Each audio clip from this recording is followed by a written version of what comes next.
प्रधानमंत्री पर हल्ला बोल, प्रधानमंत्री पर हल्ला बोल, प्रधानमंत्री पर हल्ला बोल, निजीकरण पर हल्ला बोल।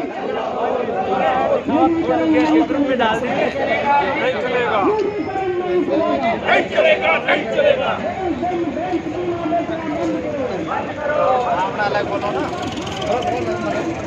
ये केंद्र प्रशासन मुर्दाबाद, ये रेल को बेचने वाली WCRU जिंदाबाद, WCRU जिंदाबाद।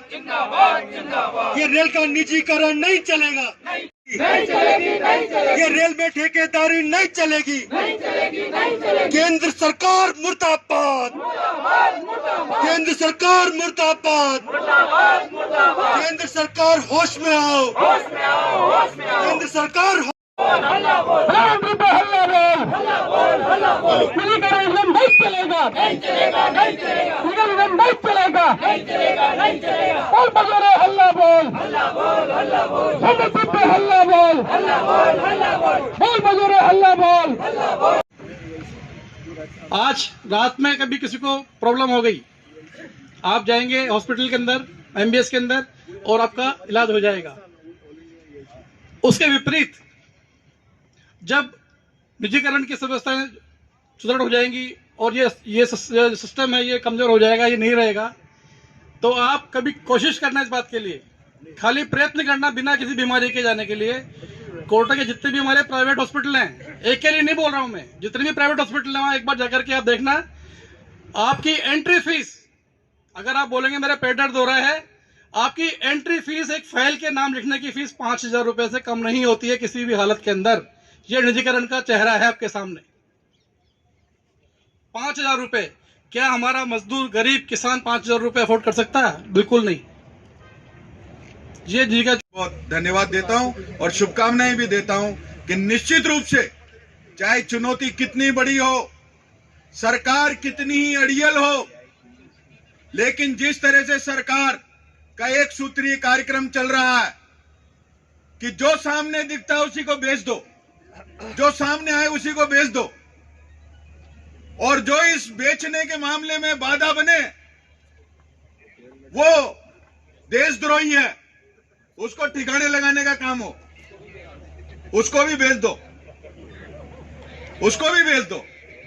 और इस प्रकार का एक वातावरण पूरे देश के अंदर जो बनाने का इस सरकार ने काम किया है, आज हर तबका, आप बजट के अंदर देखिए, एकदम स्पष्ट रूप से सरकार ने घोषणा करने का काम किया कि जितने सार्वजनिक उपक्रम है इस देश के, जो इन 70 सालों में बनाए, और ऐसे सार्वजनिक उपकरण जो स्थायी नियुक्तियां, स्थायी नौकरियां पैदा करते हैं, जिनसे स्थायी प्रकार का रोजगार उपलब्ध होता, पढ़े लिखे लोग जो रोडों पे डिग्रियां लेके घूम रहे, उनका एक आस्था का केंद्र थे, जितने PSUs थे कि हम पढ़ लिख करके कहीं न कहीं नौकरी करेंगे, ऐसी नौकरी करेंगे जो स्थायी प्रकृति की होगी, ऐसी नौकरी करेंगे जिसमें सामाजिक सुरक्षा होगी और जिसमें जॉब की सिक्योरिटी होगी, नौकरी की सुरक्षा होगी।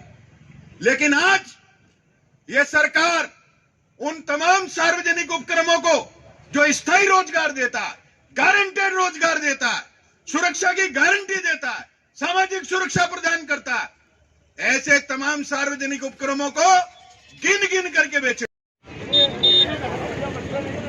पूरे देश में इस समय पर मोदी सरकार की किसान विरोधी नीतियों के खिलाफ आंदोलन चल रहा है।